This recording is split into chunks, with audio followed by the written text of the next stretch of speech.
ఎంకిపల్లి సుబ్బిసావుకు వచ్చిందన్నట్టు కాంగ్రెస్ సర్కారు పెట్టిన గ్రామ సభలు చేయిపాటి బుడ్డ లీడర్ల మీద చేయి చేసుకునే కాడికి పోయినట్టున్నాయి కదా.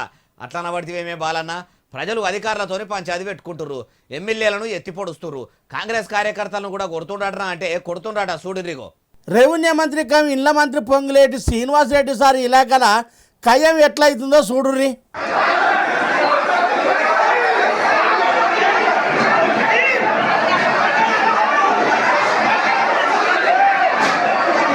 ఇట్లా పాలేరులో అవుతున్న గ్రామ సభల పంచాయతీ మోపైంది.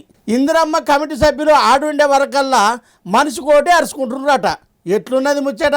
హామీలు ఇచ్చిందేమో కాంగ్రెస్ పెద్ద లీడర్లు, దెబ్బలు తింటున్నదేమో చేయిపాటి బుడ్డ లీడర్లు.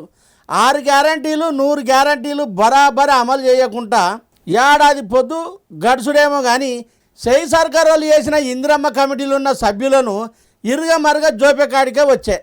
ఇక కాంగ్రెస్ లీడర్లు సంపత్ కుమార్ సారేమో కాంగ్రెస్ కార్యకర్తలే ఒక్కొక్కరు ఒక్కొక్క రేవంతాల సారు, ఒక్కొక్క సంపత్ సారు అని అంటే ఇప్పుడు వీళ్ళను ప్రజలు కొట్టిర్రు కదా. సీఎం రేవంతాల సారును సంపత్ సారును కొట్టినట్టేనా అంటే సంపత్ సారు చెప్పేదాన్ని బట్టి చూస్తే అట్టనే అనిపిస్తుంది అంటారు ఈ ముచ్చటి ఇన్నోళ్ళు.